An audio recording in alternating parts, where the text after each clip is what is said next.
Bueno, hoy vamos a empezar a describir a los bacilos gram negativos, como son el Vibrio cholera, el Campylobacter jejuni y el Helicobacter pylori. Seguimos con la clasificación bacteriana. De acuerdo a la tinción de Gram, ya hemos visto a los cocos gram positivos, Staphylo strepto, a los bacilos gram positivos, como el género Corynebacterium, Listeria, Bacillus, Clostridium, y hemos visto también a los bacilos gram negativos, donde hemos visto en dos clases a la familia Enterobacterias, donde están las enterobacterias que son patógenas estrictas, como el género Salmonella con sus especies, el género Shigella con sus especies, y las especies de Escherichia coli productoras de diarreas. También hemos visto aquí al género Yersinia y a las otras enterobacterias que son parte de la flora normal intestinal, como la Klebsiella, el Enterobacter, el Proteus, entre otros. Y ahora vamos a ver a otros bacilos gram negativos, que como son el Vibrio cholera, el Campylobacter jejuni y el Helicobacter pylori. Vamos a empezar con el Vibrio cholera, que produce la enfermedad conocida como la enfermedad del cólera. ¿Qué es el cólera? El cólera se caracteriza principalmente por ser una diarrea acuosa, un cuadro clínico donde se presenta una diarrea acuosa, abundante, es decir, voluminosa, que por el grado de deshidratación que se produce puede producir la muerte del paciente por deshidratación. ¿Cómo es la bacteria que produce el cólera? Se llama Vibrio cholera. Es un bacilo gram negativo, pero tiene una morfología especial, como vemos aquí en la figura. Presenta una morfología en forma de coma, o en forma, algunos libros dicen en forma de C o en forma de S, ¿no? Es un poco curvado. Aquí esta es una foto de microscopía electrónica, donde vemos al bacilo con su morfología típica de coma, de C o de S, y con un solo flagelo, es decir, es monotrico. Este bacilo gram negativo, que es el Vibrio cholera, es anaerobio facultativo, es decir, puede crecer en presencia o en ausencia de oxígeno. El género al que pertenece es el género Vibrio, y toda la familia y todos estos géneros pertenecen a la familia Vibrionaceae. Ya dijimos, presenta forma de coma, es muy móvil gracias al flagelo que posee, y mide de 0,2 a 0,4 micras por 1,5 a 2,4 micras. Este Vibrio cholera existen 198 serogrupos con base a un antígeno somático que es un lipopolisacárido. Estos 198 serogrupos se clasifican en Vibrio cholera O1 y Vibrio cholera no O1. El Vibrio cholera O1, que es el que nos interesa describir, presenta ciertas características fenotípicas, es decir, características físicas, y se diferencia también por la susceptibilidad a los antibióticos que presenta. Este Vibrio cholera O1 tiene biotipos que son el clásico y el TOR. Esos son los dos biotipos que presenta. Y los serotipos que son Inaba, Ogawa y Hikojima. Igualmente en el biotipo, el TOR, presenta los serotipos Inaba, Ogawa y Hikojima.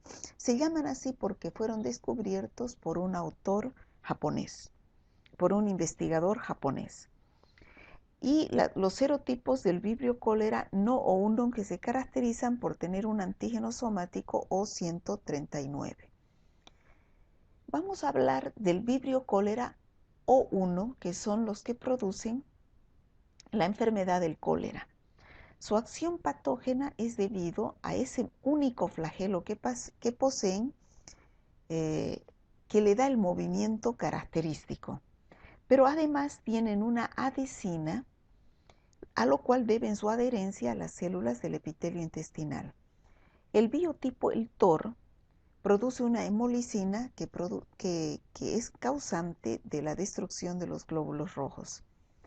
Pero su característica principal a la cual debe su acción patógena de producir esa diarrea acuosa abundante es a una toxina llamada colerágeno. El Bioporio cólera hemos dicho que es capaz de producir una enfermedad infecciosa llamada cólera que se caracteriza por una diarrea abundante, acuosa, como agua de arroz. Su acción patógena se debe a que 1. Penetra por vía oral.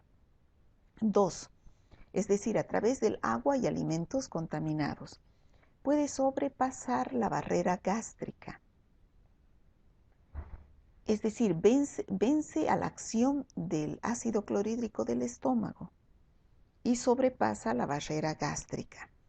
Evita la eliminación por el peristaltismo intestinal. Entonces, una vez ya en el intestino, produce la diarrea acuosa abundante, lo cual lleva a una gran deshidratación del paciente. Aquí explicamos con mayor claridad el mecanismo patogénico. La fuente de infección va a ser el agua o alimentos contaminados con heces humanas o si no con aguas marinas. Por eso los pescados y mariscos crudos también son fuente de infección. Llegan estos alimentos hacia el estómago y sobrepasan la barrera defensiva que es el ácido clorhídrico del estómago, llegando al intestino delgado, donde producen una enterotoxina llamada colerágeno. Esta enterotoxina produce alteración de la fisiología de las células del intestino, lo cual lleva a una diarrea intensa, que produce una grave deshidratación por la pérdida de electrolitos que produce. Entonces, se presenta el cuadro clínico llamado cólera. Como dije anteriormente, nos estamos refiriendo específicamente al Vibrio cólera O1 que produce el cuadro clínico epidemiológico llamado enfermedad de cólera. Después de un periodo de incubación de 1 a 5 días de haber comido los alimentos contaminados, se producen los síntomas. Empieza con vómitos y diarreas, lo cual también lleva a este proceso de deshidratación intensa. Luego empieza las heces, o sea, la diarrea con abundante deshidratación y el aspecto de las heces son como agua de arroz. El estado de deshidratación se manifiesta físicamente porque el paciente presenta piel arrugada, un afilamiento de la nariz, lo cual indica la deshidratación y el hundimiento de los ojos y el abdomen. Presenta un grave estado de hipovolemia, lo cual se manifiesta por un pulso y presión arterial casi imperceptibles, lo cual lleva a una taquicardia, es decir, aumento del ritmo cardíaco, una cianosis debido a la piel azulada del paciente por falta de oxigenación, la pérdida de electrolitos a través de las heces y vómitos lleva a una pérdida de potasio y electrolitos en general, lo cual se manifiesta físicamente con calambres en el paciente. Ya sabemos que la pérdida de electrolitos, sobre todo de potasio, produce calambres y a una oliguria. Oliguria es disminución del volumen de orina debido a la deshidratación que se produce ya que el agua se está eliminando a través de los vómitos y de las heces. Posteriormente lleva a un estado de anuria, es decir, no hay eliminación de orina, lo cual lleva a un estado de shock por la hipovolemia y la muerte del paciente. Esa es la enfermedad del cólera característica. Pero dijimos también que el Vibrio cólera no 1, ese no producía la enfermedad de cólera, pero produce unas infecciones intestinales ligeras y infecciones también fuera del intestino, que pueden ser sepsis, infecciones de heridas, donde se encuentra contaminada con aguas de esta bacteria, o infecciones de oído, respiratorias e infecciones urinarias. Nos vamos a referir específicamente de la enfermedad del cólera, que ya dijimos que el diagnóstico clínico se presentaba después de un periodo de incubación de 2 a 5 días de haberse infectado el paciente, de haber comido los alimentos contaminados. Lo más importante son los cólicos abdominales que llevan a una diarrea repentina y acuosa con muchas deposiciones al día. Puede ser hasta 30 veces en un día, llegando a alcanzar una pérdida de 15 a 24 litros de líquido, ¿no? Estas deposiciones tienen la característica de tener un color blanquecino, con pequeños gránulos, olor fétido con ligero olor a pescado. Algunos libros dicen que las heces son con el aspecto como agua de arroz. Presenta el paciente dolor abdominal y además que la diarrea hay vómito y náuseas. Por eso es la pérdida abundante de líquidos. Por el estado de deshidratación, como vemos aquí en la figura, el paciente presenta las membranas secas y hay resequedad en la boca, por lo cual tiene sed intensa. La piel se presenta seca y arrugada, como dijimos anteriormente, por la sed excesiva del paciente, por la deshidratación. Los ojos se presentan vidriosos o hundidos y también por el grave estado de deshidratación incluso hay ausencia de lágrimas y como dijimos anteriormente entra un periodo de diuresis baja y un estado de deshidratación del paciente que lleva a un letargo. Estas son algunas fotografías de la epidemia de cólera que se presentó últimamente hace unos 3-4 años en Haití, donde llevaban a los pacientes en estas circunstancias por el estado de deshidratación que se presentaban. Llegaban masivamente a los centros de salud presentando estos estados de deshidratación, los cuales llevaban muchas veces a la muerte del paciente. ¿Cómo hacemos el diagnóstico de laboratorio? La muestra pueden ser los vómitos del paciente o las heces diarreicas. El examen directo se realiza en el laboratorio, pero no se observan leucocitos porque son heces producidas por toxinas. Sabemos en el laboratorio, vamos a ver que las diarreas se pueden producir por dos mecanismos de patogenicidad. Uno es por las toxinas que produce la bacteria o dos, por la bacteria misma que produce el cuadro patogénico y que ingresa a través de agua o alimentos contaminados. Si la diarrea es producida por la toxina de los pacientes, o por la toxina, perdón, de las bacterias, en los pacientes se produce una diarrea acuosa, sin la presencia de leucocitos. Cuando el laboratorio nos informe que no se observan leucocitos en las heces, entonces vamos a observar diarreas acuosas, como agua de arroz, en este caso del cólera, pero en todas las enfermedades diarreicas donde hay presencia de toxina como mecanismo patogénico, las heces son sin leucocitos porque no hay invasión de la mucosa intestinal. En el otro caso, donde hay diarrea tipo disentería, como vimos anteriormente en Salmonella, Shigella, las diarreas son con moco, pus y a veces sangre. Entonces ahí sí vamos a observar leucocitos y algunas veces cuando son sanguinolentas, eritrocitos en las heces. Entonces, el hecho de que en las heces observemos leucocitos es por mecanismo invasivo de la bacteria. Y si no se observa leucocitos en el examen directo de las heces, no quiere decir que no haya infección, sino quiere decir que el mecanismo patogénico es por la producción de toxinas de la bacteria. En este caso del cólera es una toxina colerágeno.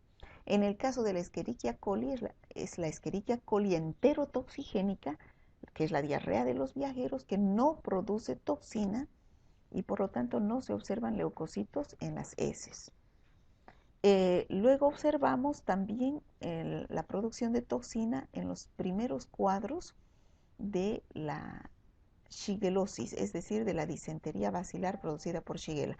Pero luego la bacteria invade a la mucosa intestinal y produce una diarrea con moco, pus y sangre. Bueno, después de haber visto el examen directo, vemos a un bacilo gram negativo, como dijimos anteriormente, cuya morfología tenía la forma de coma, de C o de S.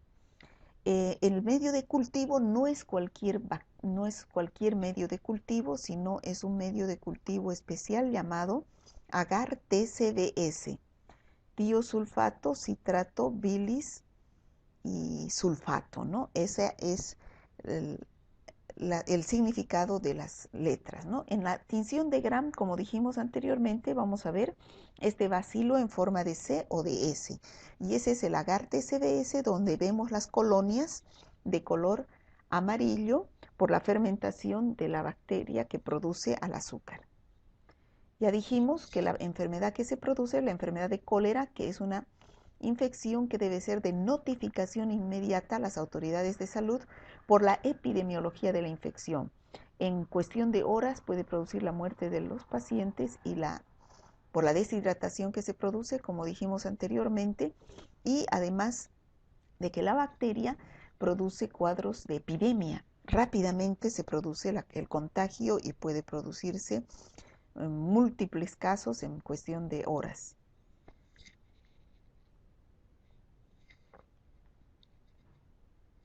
Las complicaciones que se presentan, como dijimos anteriormente, es una deshidratación severa, lo cual puede llevar a un choque hipovolémico, donde hay un desequilibrio electrolítico y el bicarbonato es el más afectado, lo cual lleva a una acidosis, lo cual lleva a un fallo renal.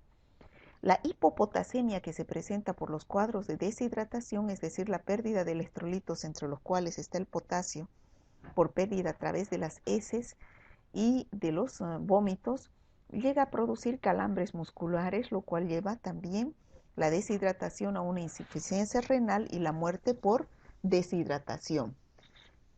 Las complicaciones son la deshidratación severa, como dijimos, el choque hipovolémico, y los alimentos involucrados son una persona que puede adquirir cólera por dos mecanismos. Puede ser, como vemos aquí en la figura, bebiendo agua o alimentos contaminados con heces de pacientes enfermos o portadores. La enfermedad puede diseminarse rápidamente, por eso es de notificación obligatoria en las áreas afectadas, y la prevención puede ser por el tratamiento del agua potable y las aguas residuales. No reciben un tratamiento adecuado, es decir, cuando las aguas residuales son eliminadas a los ríos y lagos sin haber hecho la desinfección adecuada. El otro mecanismo de transmisión del vibrio cólera puede ser a través del agua o de los alimentos que están en los pescados y mariscos crudos, ¿no? Por es que estos alimentos se contaminan con las aguas costeñas, aguas de la costa. Bueno, la fuente de infección ya dijimos que puede ser las heces del hombre enfermo o portador, que contamina también los ríos y lagos y contaminan los peces y los alimentos, sobre todo, ¿no? Marinos, los cuales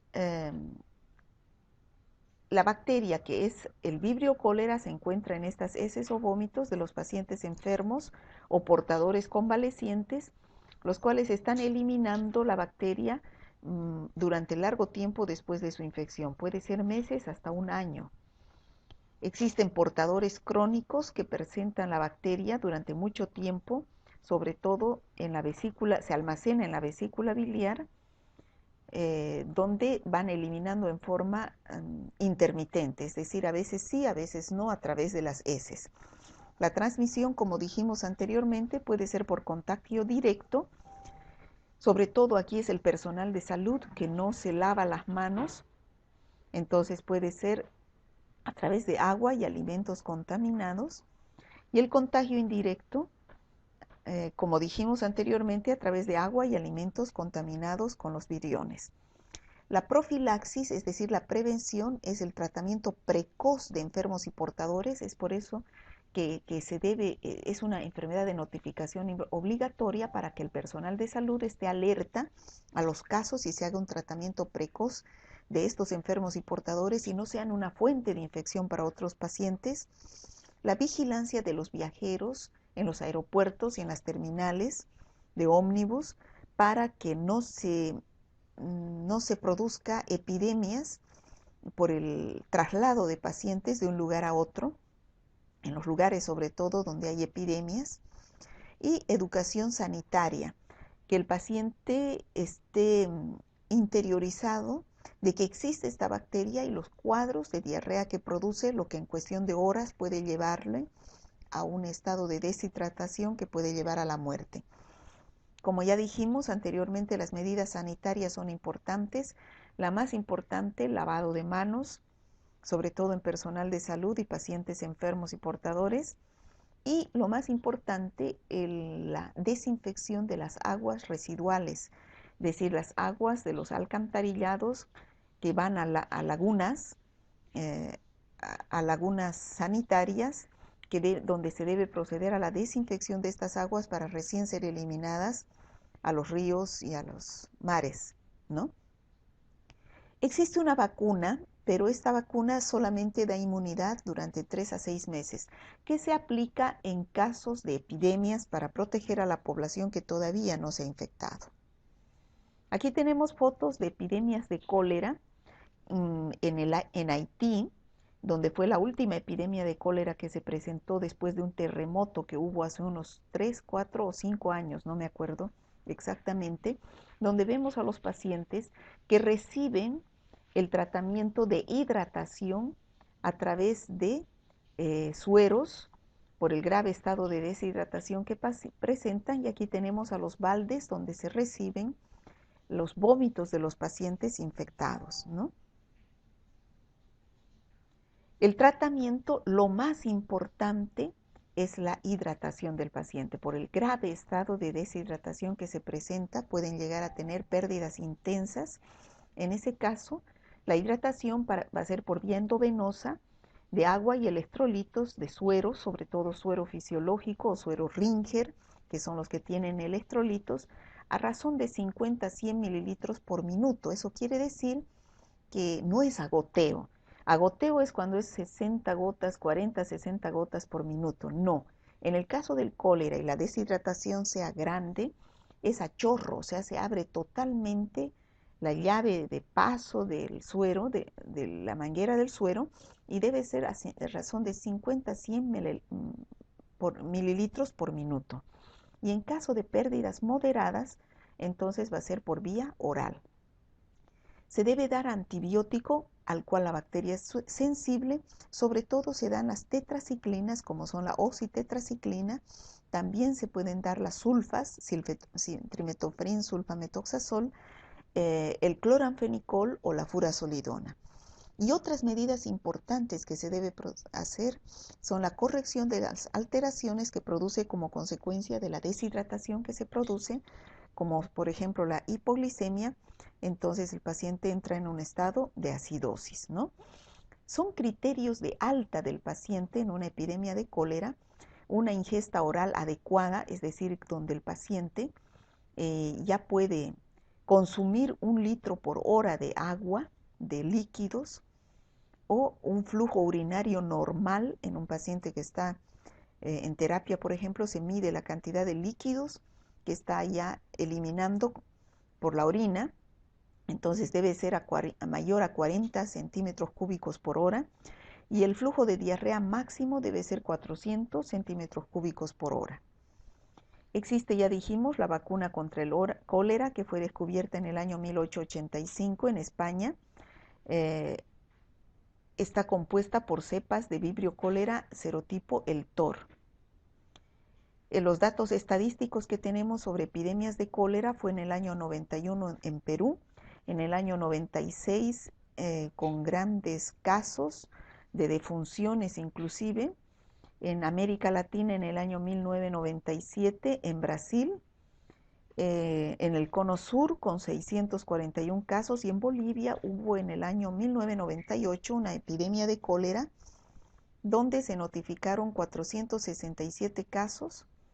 En Perú, esa epidemia nos vino de Perú, donde hubieron 41.717 casos, y por ser vecinos nos entró por ese lugar la infección. Bueno, habiendo terminado ya el vibrio cólera, vamos a entrar a otro género importante que tiene una morfología muy parecida al género Vibrio, que es el género Campylobacter. Específicamente nos vamos a referir a una especie que es el Campylobacter jejuni, que produce un cuadro de diarrea aguda llamado enterocolitis aguda. La bacteria también presenta la misma morfología que el Vibrio cólera. Son bacilos gram negativos, como vemos en la figura, y en forma de C, de S o de coma, ¿no? El bacilo ingresa al organismo por mecanismo indirecto, es decir, al ingerir alimentos o agua contaminada del paciente, ¿no? De pacientes contaminados. Se multiplica en el intestino delgado e invade el epitelio. Es decir, es por invasión en este caso. Como dijimos anteriormente, el mecanismo de producción de diarreas eran dos. Uno por producción de toxinas, donde la diarrea era líquida, en el caso del Vibrio cólera, Escherichia coli enterotoxigénica, entre otros, ¿no? Y por invasión es el segundo mecanismo, que es en este caso del Campylobacter jejuni, donde invade el mecanismo, y la diarrea es con presencia de leucocitos al hacer el examen directo. Es con moco, pus y sangre. Tal es el caso de la Shigella, de la Salmonella, de la Escherichia coli enteroinvasiva. Entonces, quiero que recuerden muy bien esos dos mecanismos de producción de diarrea, de infecciones gastrointestinales en el organismo. Uno, producción de toxinas, y el dos es por donde la diarrea es líquida, y el 2 es por invasión, donde se invade el intestino delgado, se invade epitelio, y por lo tanto la diarrea es tipo disentería con moco, pus y sangre, como es en este caso del Campylobacter jejuni. Entonces, por este mecanismo de invasión, la superficie de la mucosa intestinal aparece ulcerada, edematosa y hemorrágica. Por eso las diarreas son con moco, pus y sangre. Por la infiltración de la lámina propia hay presencia de neutrófilos y eosinófilos, por eso se observan leucocitos en las heces. La infección se llama enterocolitis aguda, donde la acción patógena se produce al consumir alimentos con agua, alimentos o agua contaminada con Campylobacter jejuni a través de la vía oral. Se presenta en el paciente contaminado en una primera instancia, en un primer estado, un periodo prodrómico, que ya dijimos, periodo prodrómico es cuando el paciente presenta signos y síntomas que no son característicos de una enfermedad infecciosa. Como por ejemplo, en este caso es malestar, fiebre, anorexia, mialgias, artralgias, es decir, dolor de los músculos y de las articulaciones. Posteriormente ya entra en un periodo de estado. Periodo de estado es cuando ya hay signos y síntomas característicos de una infección. Entonces se presenta una diarrea aguda, profusa, con un dolor abdominal, malestar y fiebre. Y posteriormente entra en un periodo de recuperación, donde se presenta deshidratación.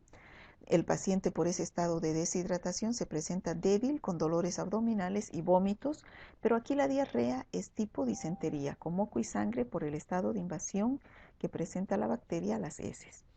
Entonces, aquí quiero que recuerden tres cosas.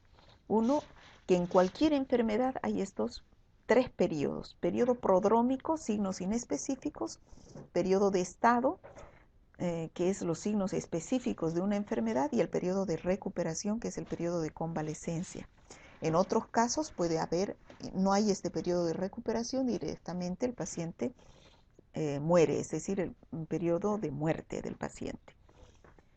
En este caso del Campylobacter jejuni se presenta un periodo prodrómico donde hay malestar, fiebre, anorexia, mialgias y artralgias, y el periodo de estado ya es la diarrea profunda, es decir, la enterocolitis que se presenta en el paciente.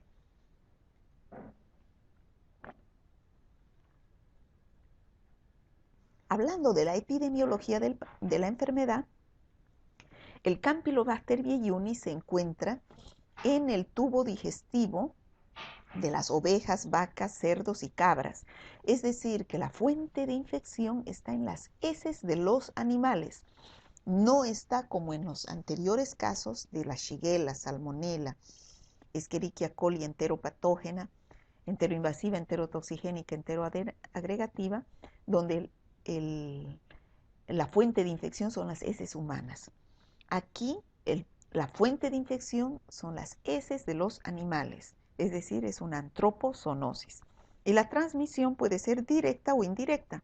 Directa a través de el contacto con los animales, o también puede haber contacto interhumano de paciente enfermo a paciente sano a través de la vía fecal oral, ano, mano, boca, o también puede ser congénito a través de la vía placentaria o vaginal, cuando está la madre con campilobacteriosis y nace el niño a través del parto.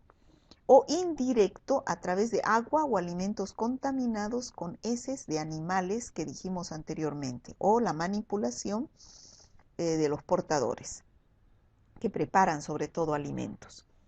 El cuadro clínico que se va a presentar son de una gastroenteritis que se manifiesta primeramente en un cuadro prodrómico, como dijimos, con malestar general y fiebre. Después aparece ya el dolor abdominal y el periodo de estado, las heces que por el mecanismo patogénico de invasión puede ser heces sanguinolentas.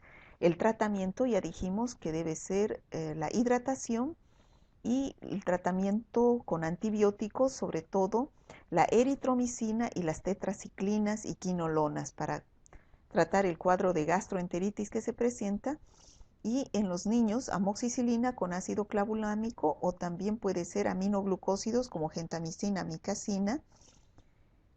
Si la enfermedad fuera muy grave, los carbapenén como el imipenem. La profilaxis o prevención, como todas las infecciones del tracto gastrointestinal, son la preparación correcta de los alimentos, la cocción destruye a las bacterias, la temperatura, y evitar productos lácteos sin pasteurización, que es un mecanismo de desinfección y esterilización. Mejorar las medidas preventivas para evitar la contaminación de los depósitos de agua. Y por último tenemos el diagnóstico de laboratorio, que es a través del coprocultivo, donde tampoco es un medio común de laboratorio que se utiliza. Tiene que ser un medio específico, como el medio de Esquirro, de Butzler y el Campivap. Por lo tanto, cuando ustedes sospechen de una enfermedad por campilobacteriosis, no se pide el coprocultivo común, que solamente es para Salmonella, para Shigella y para Escherichia coli productora de diarrea. Debe ser estos medios específicos de Esquirro, Campivap, y deben solicitar que tienen el cultivo de esta bacteria para que el laboratorio utilice estos medios específicos para que desarrolle esta bacteria. Por último, tenemos al Helicobacter pylori. Es una bacteria llamada que inicialmente se presentaba en el género Campylobacter y se llamaba Campylobacter pyloridis.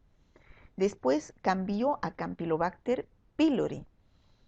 Y en 1989, después de ver cómo estaba la secuencia de nucleótidos de su material genético, que era el ADN, se vio que no pertenecía al género Campylobacter y se reemplazó dentro del género Helicobacter.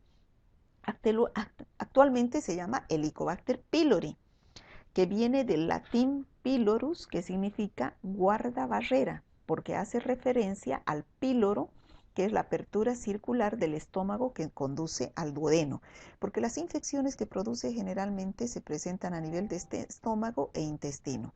¿Qué produce el Helicobacter pylori? Úlceras gastroduodenales, o sea, a nivel del estómago e intestino, y también gastritis. Como vemos aquí, la infección ingresa por la vía oral, llega al estómago, donde produce una inflamación con úlceras. Tenemos al Helicobacter pylori, que pueden pasar al intestino y producir úlceras duodenales también. Y estas úlceras son que pueden llegar a ser sangrantes, ¿no? Heridas sangrantes. La infección por Helicobacter pylori puede ser sintomática o asintomática. Se estima que el más del 70% son infecciones asintomáticas, es decir, tienen al Helicobacter pylori en el estómago o en el intestino, pero no presentan úlceras ni gastritis. En ausencia de un tratamiento basado en antibióticos, porque el tratamiento debe ser con antibióticos, puede persistir aparentemente durante toda la vida del paciente en forma asintomática. Las vías de infección, la bacteria fue aislada de las heces, de la saliva y de la placa dental de los pacientes infectados, lo cual sugiere que la vía de transmisión es gastrooral o fecal oral como posible vía de transmisión. ¿Cómo se hace el diagnóstico? El diagnóstico se puede realizar mediante las muestras, pueden ser la biopsia, es decir, una muestra del tejido de la mucosa gástrica mediante una endoscopía y se hace el test de la ureasa, o una muestra histológica haciendo un cultivo celular, o una PCR, que es la reacción en cadena de la polimerasa. Pero las técnicas de diagnóstico en el laboratorio se clasifican en dos. Las técnicas no invasivas, es decir, que no necesitamos realizar endoscopía para sacar una muestra. Entonces, aquí las técnicas no invasivas es sacando sangre al paciente y detectando anticuerpos IgG contra el Helicobacter pylori. Su sensibilidad es baja, del 85 a 95%. Su sencillez, costo y no requerir endoscopía es muy popular, pero el 50% de los anticuerpos disminuyen a los 6 meses. O también puede ser en heces, pero aquí no se detectan anticuerpos, sino se detectan antígenos, siendo mejor su sensibilidad y especificidad que en el caso anterior, que es mayor al 90%. Y las técnicas invasivas, que sería la endoscopía, donde se saca una biopsia del tejido de la mucosa gastrointestinal y se basa en la actividad de la enzima ureasa. Se coloca urea, que es un indicador de pH, y si está presente el Helicobacter pylori, la urea se hidroliza en amonio y dióxido de carbono, lo cual hace cambiar el color, da un color rosado por la presencia de la bacteria y el indicador. Su sensibilidad y especificidad varía del 90 al 95%. Es una prueba mucho mejor que las anteriores. ¿Cómo se puede tratar? Se trata con un antiácido, que es un inhibidor de la bomba de protones, y un bloqueador H2. Está asociado a antibiótico, que es la claritromicina de 500 miligramos, más amoxicilina o tetraciclina, que es el antibiótico que destruye a la bacteria. Y además se puede emplear un antiácido en líquido, que es el subnitrato de bismuto, para neutralizar al estómago. Bueno, aquí tenemos fotos del Helicobacter pylori, que su principal patología es la úlcera gástrica o duodenal.